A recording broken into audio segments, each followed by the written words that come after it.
నా ప్రకారంగా యెహోవాను స్తుతించుకున్నాను. ఆయన చేసిన ఉపకారం ఏం చేస్తారంటే ఆయన ఈ దోషాలన్నింటినీ క్షమించేవాడు, ఈ సంకటములన్నింటినీ కుదిర్చేవాడు. సంకటములు అంటే రోగాలు, ఈ రోగాలను కుదిర్చేది ఆయన. కాబట్టి ఈ దోషాలని ఆయన క్షమించి మరొకసారి అలాంటి దోషం జరగకుండా ఉండే జ్ఞానాన్ని అనుగ్రహించి నడిపిస్తూ ఉంటాం. మన దోషాలన్నింటినీ దృష్టిలో పెట్టుకుంటే ఆయన కృప కొంచెం కూడా మనకు లభిస్తుంది. అలానే నిర్మాకాలం 15-26 వస్తున్నాం. నిర్మాకాలం 15-26 వస్తున్నాం. నేను స్వస్థపరిచి యెహోవాను నేనే అని మాట్లాడుతున్నాను. నేను స్వస్థపరిచాలేమో సంకటం అన్నాడు, ఇక్కడేమో నిన్ను స్వస్థపరిచే యెహోవాను. చదువుతున్నాడు.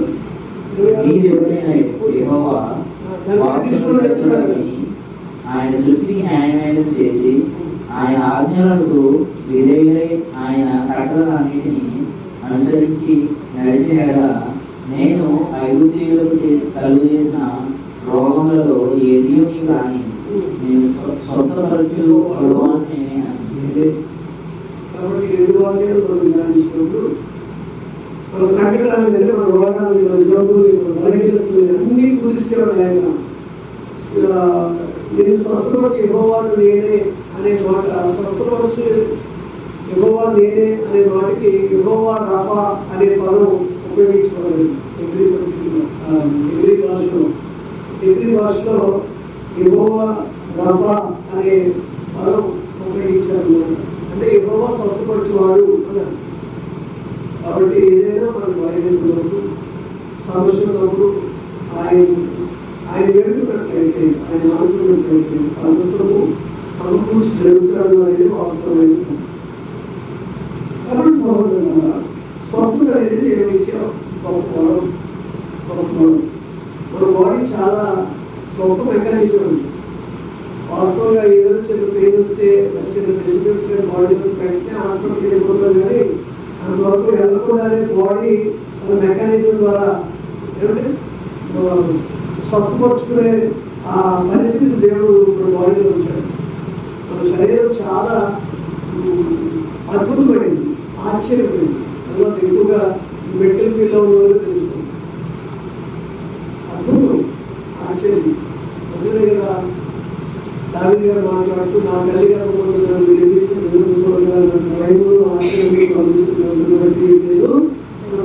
ఎందుకంటే మన జన్మ, మన రూపించిన విధానం చాలా ఆశ్చర్యం.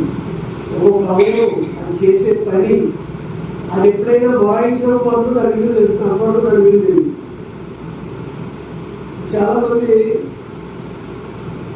సరిగ్గా తిండి తినక పరో అంటూ నిద్ర మానేసి, తిండి మానేసి మరి లేనిపోయి బలహీనత తెచ్చుకుంటున్నాం. కానీ అయినప్పటికీ శరీరం భరించి ఓపికతో మనం ముందుకి నడిపిస్తాం దేహం కదా. ఈ దేహం చాలా అద్భుతమైనది. చాలా మంది రకరకాల మందులు వేసుకోవడం అలవాటు చేసుకుని కిడ్నీ చేతులారా పాడు చేసుకుంటున్నారు. ఇంకా ఏదైనా చిన్న వచ్చేసరికి డాక్టర్ ఏమన్నారంటే కిడ్నీ కంప్లైంట్, కిడ్నీ సరిగ్గా పనిచేయట్లేదు. 40%, 30%, 40%, 50% కడుతున్నారు. మందులు ఇస్తాం, తగ్గితే సరే, లేదంటే మాత్రం డయాలసిస్. అందరికీ చాలా మటుకు డయాలసిస్కి వెళ్ళిపోతూ ఉన్నారు. కారణం ఏంటంటే మనకు దేవుడిచ్చిన అవయవాలను సరిగ్గా మనం మరి కాపాడుకునే స్థితిలో ఆ జ్ఞానం మనకు లేక. కాబట్టి ఒక అవయవాన్ని చూస్తే దాని ఫలితం చూస్తుంటే చాలా విచిత్రం అండి, అద్భుతంగా ఉంది. అలాంటి దేహాన్ని మన దేవుడు అనుగ్రహించాడు. ఈ దేహంతోనే దేవుడు మహిమపరచండి అంటాడు. కొరింథీ పత్రికలో 6వ అధ్యాయము 20వ వచనంలో ఏమంటాడు? ఈ దేహంతో దేవుడిని మహిమపరచండి. దేహంతో దేవుడిని మహిమపరచాలి. కాబట్టి ఏం తినాలో, ఎంతసేపు విశ్రాంతి తీసుకోవాలో, ఎంతసేపు పనిచేయాలో ప్రతి వారికి ఆలోచన వస్తుంది. అందువల్ల మరి సోదరికి పిల్లలకు ఆపరేషన్ విషయంలో చాలా సహాయం తీసుకుంటూ తనకు చెప్పాలంటే స్వస్థత అనుభవించాడు. ఇంకా ఖర్చుంటు లోకం అది కూడా మందు ద్వారా శరీరానికి ఇచ్చిన ఆ ఇమ్యూనిటీ ద్వారా తొందరగానే కోలుకునే అవకాశం ఉంటుంది. ప్రస్తుతం ఇంటికి వెళ్ళిపోతుంది కదా, ఎప్పుడైనా ఆగస్టు 15 తర్వాత మనం ఇంటికి వెళ్తుంది. మళ్ళీ పెట్టుకొచ్చాడు సార్ పెట్టుకుంటాం. ఈ సందర్భంగా కొన్ని విషయాలు మనం ఆలోచించగలం. స్వస్థత దేవుని ద్వారా గమనించండి. స్వస్థత దేవుడే ఇవ్వాలి. డాక్టర్లు ఏంటి అంటే డాక్టర్ ద్వారా స్వస్థత ఇస్తాడు, మందుల ద్వారా స్వస్థత ఇస్తాడు. అంతే తప్ప గాలి ద్వారా స్వస్థత వచ్చేవి. గాలి అంటే మనం అనుకునే వేయాలి కాదు. అంటే ఇలా వచ్చేస్తే మనం నిర్లక్ష్యం పెట్టుకుని ఆ బాడీని సరిగ్గా పట్టించుకోకుండా ఉంటే స్వస్థతలు రావు. ఖచ్చితంగా వైద్యులు దేవుడితో సమానంగా పోలుస్తూ ఉంటాం కదండి. ఇప్పుడు ఆపరేషన్ చేసినప్పుడు వాళ్ళు ఏం చేశారో ఆ అమ్మాయికి ఏం తెలుసండి? తెలుసా? తెలీదు, తన మత్తులో ఉంది.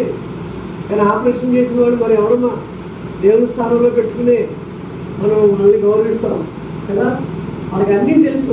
శరీరంలో ఉండే ప్రతి అవయవం, దాని లోపాలు, దాని పనితీరు విధానం అన్నీ తెలుసు. ఎప్పుడైనా దానికి లోపం వస్తే దాన్ని ఎలా సరిచేయాలో కూడా వాళ్ళకి తెలుసు. ఇది కూడా దేవుడిచ్చిన జ్ఞానం. అలానే కేవలం ఆపరేషన్ చేస్తే అయిపోయిందా? దానికి తగిన మందులు ఇవ్వాలి కదండి. యాంటీబయాటిక్స్ ఇవ్వాలి. మరి దానికి మారడానికి దానికి సంబంధించినవి ఇవ్వాలి. నొప్పి బాగా వస్తే ఆ పెయిన్ కిల్లర్ కూడా బాడీకి తగినంత ఇవ్వాలి. ఎక్కువ ఇచ్చినా ప్రమాదం. ఇలాంటివన్నీ ఆ జ్ఞానంతో దేవుడు నడిపిస్తూ ఉన్నాడు. కాబట్టి స్వస్థత అనేది దేవుడిచ్చేదే. గమనించేవాడికి అర్థమవుతుంది. దేవుడే జీవాన్ని ఇచ్చేవాడు, ఆరోగ్యాన్ని కాపాడేవాడు. వైద్యుల ద్వారా మందుల్ని ఉపయోగించి దేవుడు మనకు ఆరోగ్యాన్ని ఇస్తూ ఉన్నాడు. కాబట్టి ఆరోగ్యం కనుక ఎవరిని అడగాలమ్మా? దేవుడిని అడగాలి. ఎందుకంటే దేవుడు ఇచ్చే ప్రతి ఈవి కూడా శ్రేష్టమైందే చెప్తూ ఉంటాడు. యాకోబు 1:17 దేవుడిచ్చే ప్రతిదీ కూడా శ్రేష్టమైంది. మనకి దేవుడి దగ్గర నుంచి వచ్చినాయి ఎలాంటి ఒక ప్రైమ్ మినిస్టర్కి గిఫ్ట్ ఇచ్చారు కూడా. గిఫ్ట్ ఎలా ఉంటుందన్నా? ఆయన స్థాయి తగ్గట్టు ఉంటుందా లేకపోతే మన స్థాయి తగ్గట్టు ఉంటుందా? ఇప్పుడు గిఫ్ట్ తీసుకున్నాడు పేదవాడు, గిఫ్ట్ ఇచ్చాడు గొప్పవాడు గిఫ్ట్ ఇస్తున్నాడు. పేదవాడిని పట్టిస్తాడా లేకపోతే ఆయన స్థాయిని పట్టిస్తాడా? ఆయన స్థాయిని బట్టి ఉంటుంది. అలాగే మనకి వచ్చే ప్రతి వరం కూడా, ప్రతి ఇది చదువు ఒకసారి యోగ పత్రిక. శ్రేష్టమైన ప్రతి ఈవియు, సంపూర్ణమైన ప్రతి వరమును, సంబంధమైనది జ్యోతిర్మయుడగు తండ్రి యొద్ద నుంచి వస్తాయి. కాబట్టి మనకు వచ్చే స్వస్థతలు దేవుని దగ్గర నుంచి వస్తాయి. మనకు వచ్చే కాపుదల దేవుని దగ్గర నుంచి వస్తాయి. ఏమంటే మనకు కావాల్సిన సహాయం దేవుడి నుంచి వస్తుంది కదా. ఎబినేజరు అని అంటే అర్థమేంటి? సహాయకు రాయి అని అర్థం. సహాయం చేసిన అర్థం. కాబట్టి దేవుడు సహాయకుడు, రక్షకుడు, విమోచకుడు. ఇక మనకి ఆరోగ్యం ఇస్తుంది ఆయన. గాయం చేసేది ఆయనే, గాయం కట్టేది ఆయనే. మళ్ళీ అది ఆ కోణం వేరు. కాబట్టి గాయాలు లేకపోయినప్పుడు గాయం చేసేవాడు ఆయనే. అలాంటి దేవుడు మనకు ఉన్నాడు. కాబట్టి మనం చాలా ధన్యులు అని భావించాలి సహోదరులు. కాబట్టి ఆయన చేసిన ఉపకారాల్లో దేన్ని మరొద్దంటున్నాడు. నా ప్రాణంతో చెప్పుకునే ఒక అనుభూతి మనం పొందాలి. ప్రాణంతో చెప్పుకునే అనుభూతి ఉన్నప్పుడు ఖచ్చితంగా మనలో అనేకమైన మార్పులు వస్తాయి. ఎదురువాళ్ళు చెప్పడానికి ఇష్టపడతాం మనం, కానీ మనం మనతో చెప్పుకోవడానికి పెద్దగా దృష్టి పెట్టం. కానీ మనం మనతో మాట్లాడుకోవడం ప్రాక్టీస్ చేస్తే ఎవ్రీథింగ్ మనం చూడగలం. నా బాడీలో నా దేహంలో ఏం జరుగుతుంది, దేవునికి విరుద్ధమైన కార్యక్రమాలు ఏమి జరుగుతున్నాయా, చేస్తున్నానా అనే ఒక ఆలోచన ఖచ్చితంగా వస్తుంది. మన గురించి మనం ఆలోచించుకోవడం మానేసి, అదే కదా అంటాడు యోగపత్రికలు కదా అంటాడు ఏంటంటే, అద్దంలో తన సహభోగాన్ని చూసుకుని బయటికి వెళ్ళిపోయిన కదా, అద్దం చూసిన మాత్రం అతనికి అనిపిస్తుంది నాకు ఇక్కడ మచ్చుంది అక్కడ మచ్చుంది అనిపిస్తుంది. కానీ వాక్యం విని దాని ప్రకారంగా నడవడం వల్ల అద్దంలో తన సహభోగాన్ని చూసుకుని మర్చిపోయేవాడుగా ఉంటాడు. బయటికి వెళ్ళిన తర్వాత అందగానే అనుకుంటాడు. అర్థం చూసుకోవడం మాత్రం అన్ని టచ్ చేశాడు. ఇక ఇప్పుడు ఇది బాగాలేదు అది బాగాలేదు ఇంకేం చేయాలి అది అనుకున్నాడు. బయటకు వచ్చిన తర్వాత నేనే అందంగా ఉన్నాను అనుకున్నాడు. వాక్యం విని ఆ ప్రకారంగా చేయని వారి యొక్క పరిస్థితి కూడా అదే.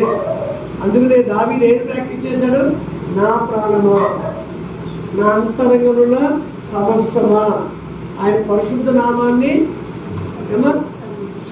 స్తుతించు. ఆయన చేసిన ఉపకారాల్లో దేన్ని మరవద్దు అని చెప్తుంటారు. కాబట్టి ఆయన చేసిన ఉపకారాలు దేన్ని మర్చిపోవద్దు. ఈ కుటుంబానికి చేసిన గొప్ప మేలు ఏంటంటే ఆ అమ్మాయికి ఆపరేషన్ విజయవంతంగా జరగడం. ఈ టైంలోనే చిన్న పరీక్ష చూసారా ఎలా వచ్చిందో. ఆ అమ్మాయి ఏమో హాస్పిటల్లో ఉంది, ఇక్కడేమో ఏంటివి ప్రమోషన్ తీసేస్తూ ఉన్నారు. ఓ అక్కడి నుంచి అది ఆ టెన్షన్ ఏంటి లిస్ట్లో నా పేరు ఉందా లేదా నిజంగా. ఎందుకంటే ఎప్పటి నుంచో హాస్పిటల్ ఇప్పుడు స్వతంత్ర గారు ఉన్నారా, ఆమెకు ఆల్రెడీ ప్రమోషన్ వచ్చేసింది. నెక్స్ట్ లిస్ట్ వేళదే అని ఎదురు చూస్తున్నారు. ఖచ్చితంగా వేళదే. అయితే ఈ లోపల కొన్ని దాన్ని ఏమంటారు రిజర్వేషన్లు అవి ఇవి ఉన్న కింద మీద కింద పడి హారిజెంటల్ వెర్టికల్ అని చెప్పేసి ఉంటే కొంతమంది ఇన్సర్ట్ అయిపోయారు అందులో. లేదంటే ఖచ్చితంగా ప్రమోషన్ జరగవచ్చు. కానీ దేవుడు ఎందుకు ఇవ్వలేదు? మన దేవుడు అన్యాయస్తుడు కాడు. తన బిడ్డల వైపు ఎవరు ఇప్పుడు ఏదైనా ఒకవేళ మీకు ఏదైనా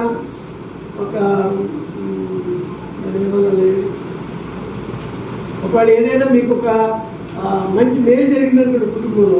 మేలు అంటే ఏదో కొంత డబ్బులు వచ్చాయి ఏమా, మొట్టమొదట ఎవరి గురించి ఆలోచిస్తారు? నా గురించా? ఎవరు నేను అసలు ఉద్యోగం వస్తానా? రాను. కొన్ని మీ ఫ్రెండ్స్ వస్తారా? రారు. మీ అమ్మ నాన్నగారు వస్తారా? రారు. ఎవరు వస్తారు? బిడ్డలు కదా. ఆ డబ్బులు ముందు ఎవరికో డిపాజిట్ చేయాలి. ఇవి అర్జెంట్గా డిపాజిట్ చేసాడు, లేకపోతే ఈ డబ్బులు మాయమైపోతాను అవతలాడు. ఎవరి పేరు చేస్తారమ్మా?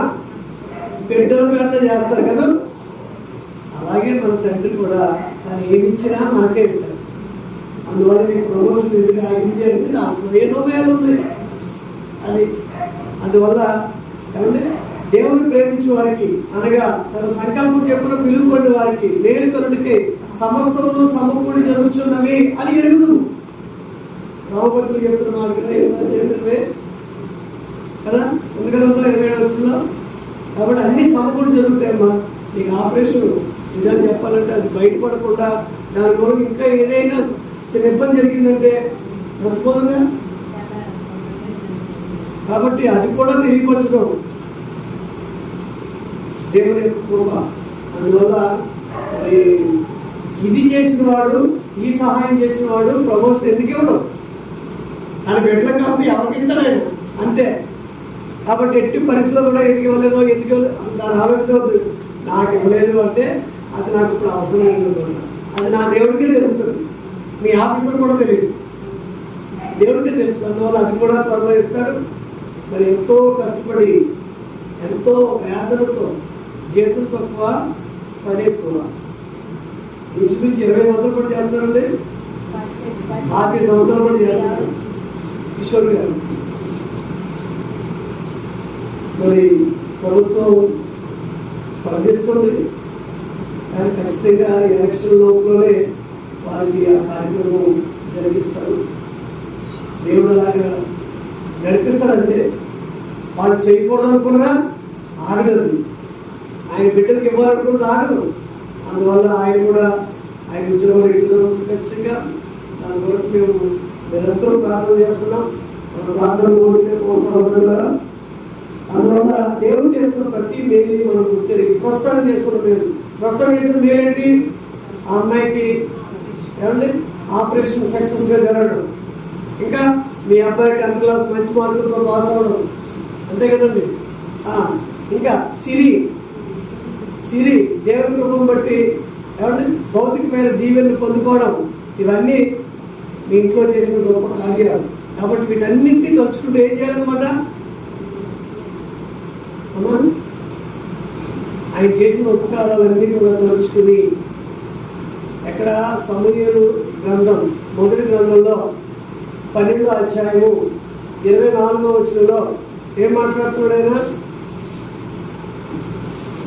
ఆయన మీ కొరకు ఎన్ని గొప్ప కార్యలు చేసినో వాటిని తలుచుకుని, ఆయన మీ కొరకు ఎన్ని గొప్ప కార్యలు చేసినో అది తలుచుకొని మీరు యెహోవా యందు భయభక్తులు కలిగి నిష్కపటులై పూర్ణ హృదయముతో ఆయనను సేవించుట అవసరం, నీడెడ్, ఇట్ ఈస్ నీడెడ్ అన్నమాట, అవసరం.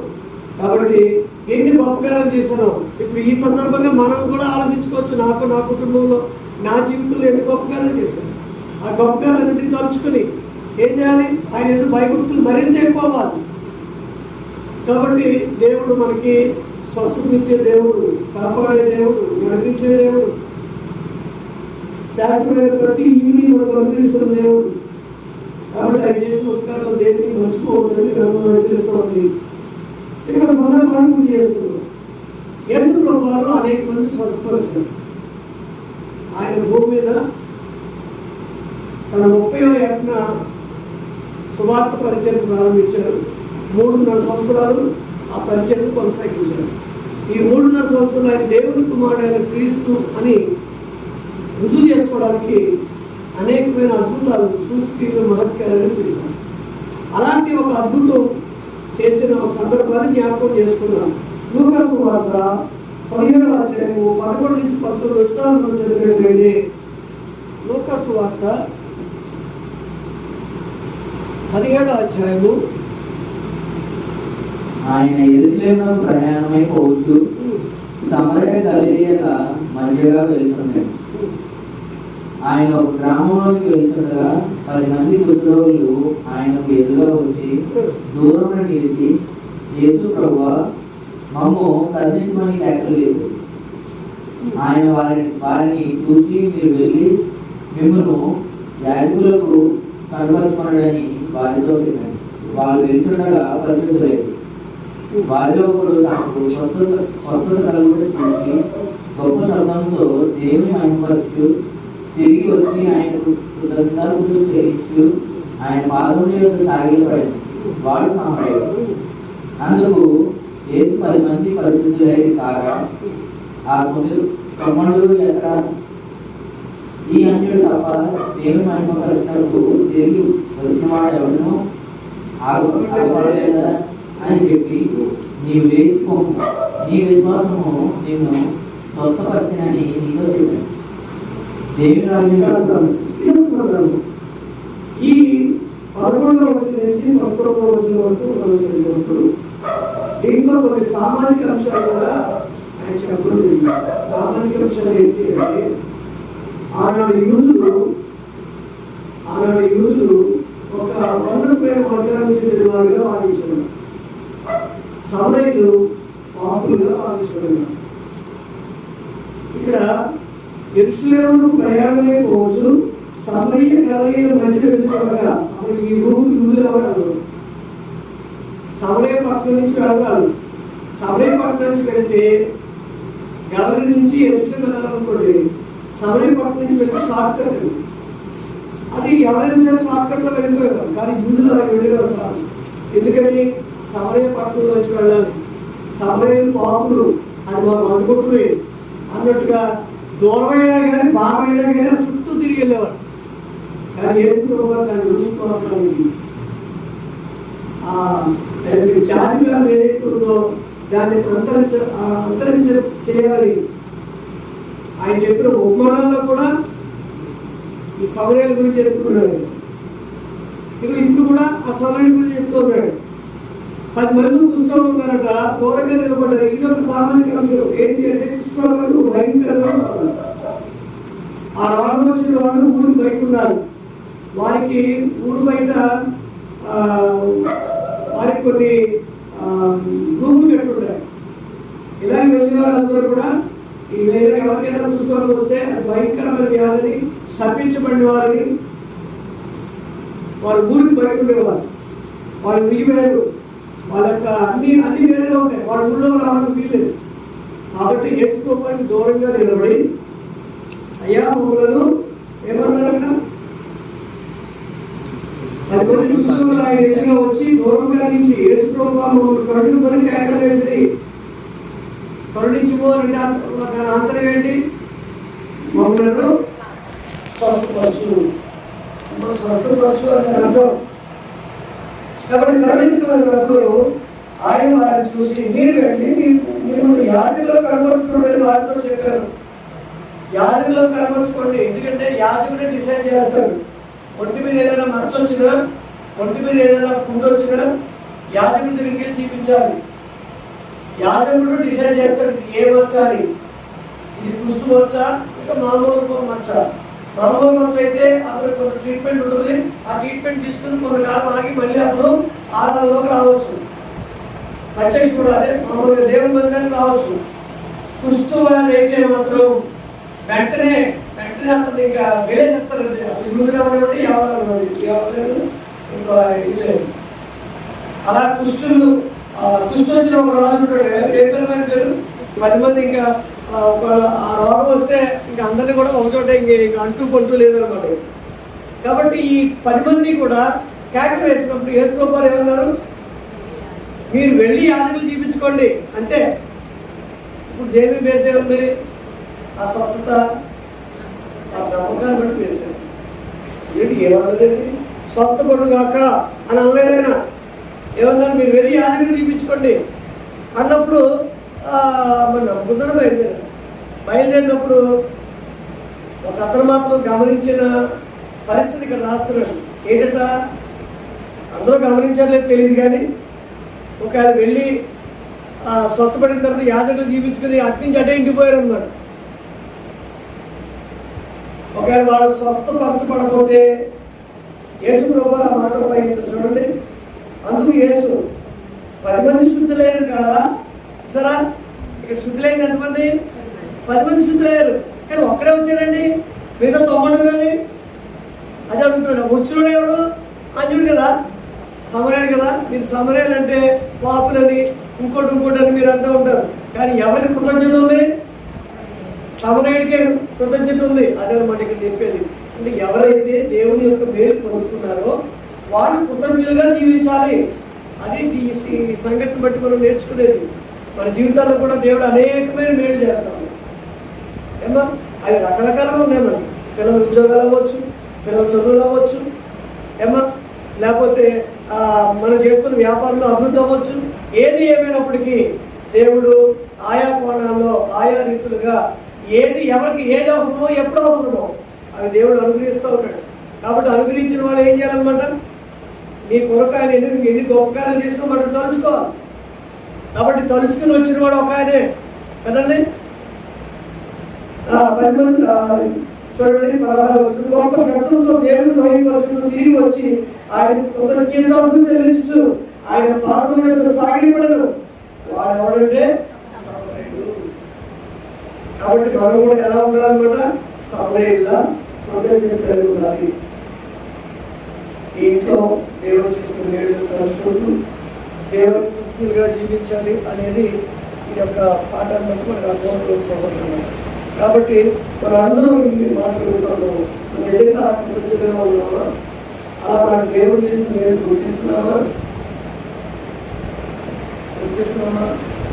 ఇప్పుడు మా అబ్బాయికి ఉద్యోగం ఉంది. ఉద్యోగం కాదనుకున్నాం, వచ్చింది, ఆశ్చర్యపోయాను.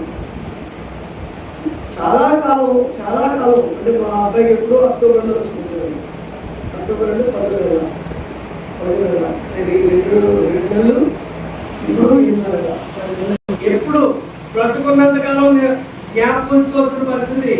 ఎందుకంటే అది సాదా సీదాగా జరిగిపోదా. ఇలా ప్రార్థన చేస్తే దేవుడు అందరితో కూడా సెలెక్ట్ చేసి పంపించేలా. అబ్బో ఎన్ని మరుపులో నుండి దాన్ని అనిపించిన మాకే తెలుసు దాని యొక్క టెన్షన్ ఏంటో, ఆ బాధ ఏంటో అనేది. కాబట్టి దేవుడు అద్భుత రీతిగా మరి కార్యం జరిగించాడు. నేను ఎప్పుడు నా కుటుంబం ఎప్పుడు నా బిడ్డ ఎప్పుడు మర్చిపోకూడదు. మర్చిపోతే ఏమవుతుందంటే కాబట్టి కృతజ్ఞతలు చెల్లించే వారిగా ఉండాలి. అలాగే ఈ కుటుంబానికి దేవుడు చేసిన మేలు నిమిత్తం కృతజ్ఞతలు చెల్లించేలా ఉండాలి.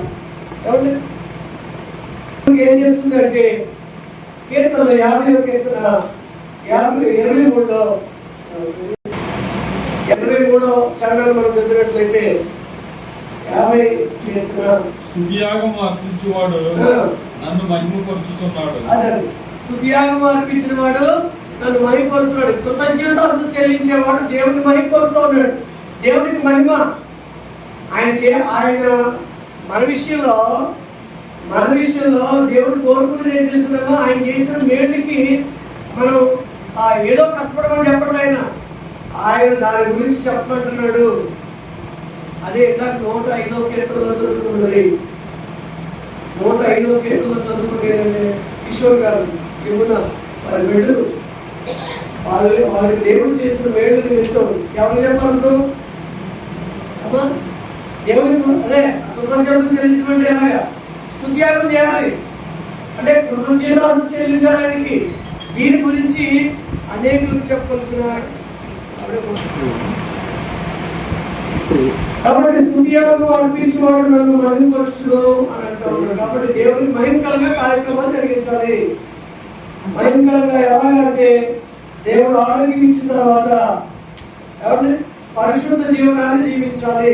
మరింత ఎక్కువగా దేవుల్లో బ్రతకాలి. అది దేవుడు ఆశించేది.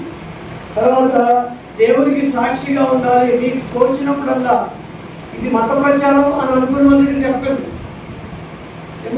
ఈ స్నేహితులు ఉంటారు, వారు కూడా రకరకాల ఇబ్బందుల్లో ఉంటారు, రకరకాల సమస్యల్లో ఉంటారు. అలాంటి వారికి మా దేవుడిని ఆశ్రయిస్తే దేవుడు అన్ని చేస్తాడు. మేము అలాగే పొందుకుంటాం. దేవుడు గొప్పవాడు. ఆయన ఆశ్రయించిన వారిని ఎవరిని కూడా ఆయన విడిచిపెట్టండి. ఆయన సృష్టికర్త, రక్షణకర్త. ఇలా మనకి ఏదైతే అనుభవం ఉందో ఆ అనుభూతులతో మనం చెప్పవలసిన పరిస్థితి ఉండదు. అలాగే ఇతరులు కూడా ఏం చేయాలి? ప్రోత్సహించాలి. ఇతరులు ప్రోత్సహించాలి. మన సువార్త అంటే దేవుడి గురించిన సంగతులు అంటే ఎక్కడికో పోయి మనం చెప్పాల్సిన అవసరం లేదు. మనం పనిచేస్తున్నాం ఆ డిపార్ట్మెంట్ మన స్నేహితులకే అంటే పెరగలిగే వారికే ఆచరించే వాళ్ళ తర్వాత పెరగడం వేరు, ఆచరించడం వేరు. అన్నీ వింటాం కానీ ఆచరించడానికి వచ్చేసరికి మాత్రం తేడా ఉంది. కానీ పెరగలిగే వాళ్ళు కొంతమంది ఉంటారు, వాళ్ళకి చెప్పాల్సిన పరిస్థితి ఉంది. అదే అన్నమాట. కాబట్టి మరి ఇలా దేవుని సేవలో ఇది దేవుని సేవ కింద దేవుడు పరిగణిస్తాడు. మీకు జరిగిన ఏవైతే మేలు ఉన్నాయో అమ్మ నేను ఒక కుటుంబాన్ని గురించి చెప్పట్లేదు, మన అందరికీ వర్తిస్తుంది. అయితే వాళ్ళ ప్రార్థన ఇప్పటికి ఏర్పాటు చేసిన వాళ్ళందరూ ఆహ్వానించారు కనుక మేము వాళ్ళ అస్తమానం ఆ పేర్లు ఎత్తులో తప్ప వాళ్ళకే చెందదు, నాకు చెందుతుంది. నా ఇంట్లో చేసిన గొప్ప మేలు అమ్మా. ఒక రకంగా కీడు అనుకున్నది, కీడు ఏదో నష్టం జరిపిందనుకో దేవుడు ఎలా కాపాడేశాడో, ఎలా నడిపించేశాడో, మా మనవుని మా చిన్న బిడ్డని ఎలా పెంచేశాడో అద్భుతం. అద్భుతం చెప్పాలని మన ఊహకన్నది. ఎలాగా భయపడిపోయేవాడు. చిన్నపిల్లలు ఎలా పెంచాలి? తల్లిపోలేవు, ఎవరు తల్లిపోలేవు. మరి అలాంటి పరిస్థితుల్లో కూడా దేవుడు చక్కగా తన పాపం ఇచ్చాడు. అది చక్కగా మన ధైర్యాన్ని ఇచ్చాడు. ముందుకెళ్ళినట్టుగా ఇవన్నీ కూడా మా ఇంట్లో చేసిన గొప్ప వేయండి అన్నమాట. మనకు నష్టం అనుకుంటే మనకు లాభం అయ్యింది. కాబట్టి అలాగే ప్రతి వాడి జీవితంలో కూడా దేవుడు ఏదో చేస్తూనే ఉంటాడు. మనం గమనిస్తే అన్ని దొరుకుతాయి. ఇంక ఏది చేయలేదు. ఇంకా గొప్పదేంటి తెలుసామా? ఉదయం లేస్తే రాత్రి పడుకోలేదు, మళ్ళీ ఉదయం లేవడం. ఏంటి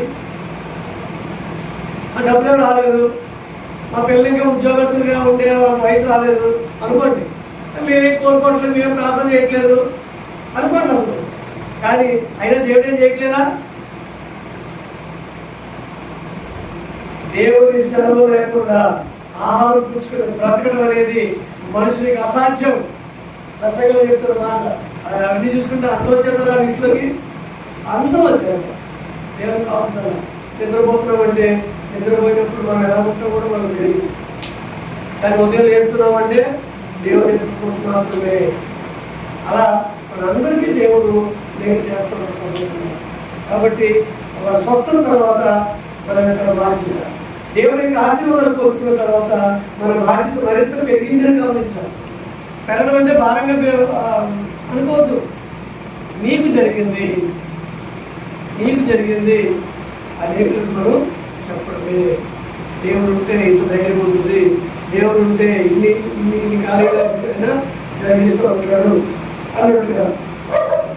కష్టాలలో కూడా మన అనేకమైన మరి పాఠాలు నేర్చుకుంటూ ఉంటాం.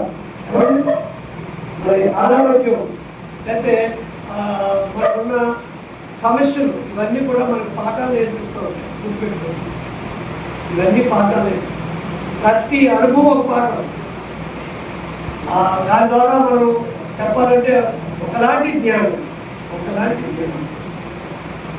ఆ జ్ఞానం దేవుడే అనుగ్రహిస్తూ ఉంటుంది, ఆ ధైర్యం దేవుడే ఇస్తూ ఉంటుంది. కాబట్టి మరి మనందరం కూడా దేవుడి పొందుకుంటున్నాం, దేవుడిచ్చే ప్రతి ఆశీర్వాదం పొందుకుంటున్నాం. కాబట్టి ప్రతిరోజు ఏం చేయాలంటే మనం దేవుడికి ప్రతి కాదు ఉదయం లేకుండా ఎంతో కాదు చెప్తాము దేవుడికి లేచి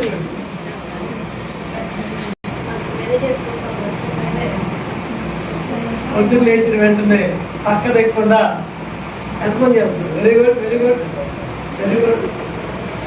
అబ్బాయి బ్రష్ చేయాలి, స్నానం చేయాలి, మొత్తం కూడా దేవుడికి కృతజ్ఞతలు చెల్లించాలి. తండ్రి రాత్రంతా అనుగ్రహించాలి. ఈ క్షణం మొదలు మన రాత్రి పండుకునేంత వరకు ఈ పాపలను మనం అనుగ్రహించండి. మేము ప్రయాణం చేస్తాం, ప్రయాణంలో నిర్వహించండి. నాకు కావాల్సిన ప్రతి సహకారం ఉద్యోగానికి వెళ్తాం, ఉద్యోగంలో మీరు నడిపింపు అనుగ్రహించండి. ఒక్కోసారి అనుకుంటాం ఉద్యోగానికి వెళ్తుంటాం కానీ వెళ్ళేటప్పుడు అనుకోం, కానీ అక్కడికి వెళ్ళిన తర్వాత ఏదో చిన్న జరుగుద్ది. అనవసరంగా ఎందుకు ఈ నొప్పులో నేను దిగిపోయాను, ఈ నోట్ మాట సెటిల్ ఇలా అయిపోయిందంటే ఇదేంటిది ఇంత పెద్ద అవుతుంది అనుకోలేదు అనుకుంటాం. కానీ ఇంటి దగ్గర అయితే అలా ఫ్రెష్గా వెళ్తాం డ్యూటీకి. ఏమంటే అక్కడికి వెళ్ళిన తర్వాత అక్కడ పరిస్థితులకి ఏదో రియాక్ట్ అయిపోయి మనం ఏదో సలహా చెప్పేద్దాం, మనం బుడలో దిగిపోతాం. అప్పుడు తప్పంతా మనది అయిపోద్ది. ఇలాంటి దయచేసి నేను నీకు భయంకరంగా నేను ఉద్యోగం చేసినట్టు నాకు సహాయం చేయి. అలాగే నా భార్య, నా బిడ్డలు, ఒకవేళ ఆ బిడ్డలు పెద్దవాళ్ళు అయితే వారి కుటుంబాలు, వీటన్నింటినీ అని ముందు అప్పగించేయండి. దేవుడికి ప్రార్థన చేసేయండి, ఒక ధైర్యం. రైట్, అప్పుడు దిగిన తర్వాత మిగతా కార్యక్రమం. ఇంకా మనం టిఫిన్ చేస్తాం, టిఫిన్ చేసే ముందు ఖచ్చితంగా ప్రార్థన చేస్తుంటారు.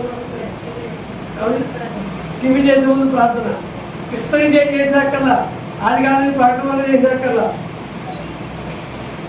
ఒక ఆయనకి హోటల్లో టిఫిన్ చేస్తాడండి, ఆయనకి ప్రార్థన చేయడం అలవాటు అనుకుంటారు. అమ్మ మొదలెట్టాడండి ఆయన ప్రార్థన పెద్దగానే మళ్ళీ సందర్భానుసారంగా. ఏమండి అప్పటికి ఏది అవసరం. ఈ మధ్య నేను ఇంకొక పదాన్ని యాడ్ చేసుకున్నాను ప్రార్థనలో. ఏదైనా భోజనం వచ్చినప్పుడు తండ్రి భోజనం మాకు అనుగ్రహించిన స్తోత్రాలు అయినా వండి వాచి వడ్డించిన బిడ్డలు దీవించున్నారు. కానీ మన ఒక ఆయన మర్చిపోయిన గుర్తొచ్చుకున్నాను. ఎవరు? రైతులు. ఇప్పుడు పండించిన వాళ్ళు కూడా దీవించుకొని ప్రార్థన చేస్తారు.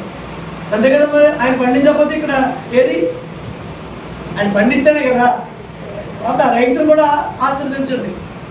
పండించి అది మాకు అందించి వండి వార్చి వడ్డించిన బిడ్డలు దీవించుకుంటే అందరూ కవర్ అయిపోతారు దాంట్లో.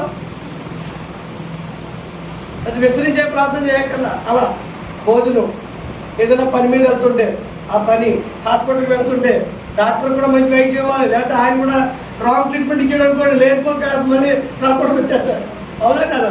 కరెక్ట్ ట్రీట్మెంట్ ఇవ్వాలి ఏమా. తర్వాత ఇదేంటిది అన్నీ కూడా టెస్టుల మీద ఆధారపడ్డారు కదా. అన్ని టెస్ట్లు, ఆ టెస్ట్లో వంకరగా ఇచ్చాడు అనుకోండి, ఇక ట్రీట్మెంట్ కూడా వంకరగా జరుగుతుంది. అక్కడ టెస్టులు మారిపోయి అనుకోమా, ఇక ట్రీట్మెంట్ మారిపోతుంది. ఇక్కడ ఆ మందులు వాడుతుంటే ఏమీ లేని దానికి మనకు గాబరా వచ్చేది. ఇక్కడ అలాంటి జరిగిన సందర్భాలు కూడా రాంగ్ ట్రీట్మెంట్ జరిగి ప్రాణాలు పోగొట్టుకుంటూ ఉన్నారు. కానీ హాస్పిటల్కి వెళ్తూ ఉంటే డాక్టర్ మంచి జ్ఞానం తండ్రి, మా రిపోర్ట్లు కరెక్ట్గా వచ్చినట్టు చేయి తండ్రి. నాకు తగిన వైద్యం అందించినట్టు చేయి తండ్రి.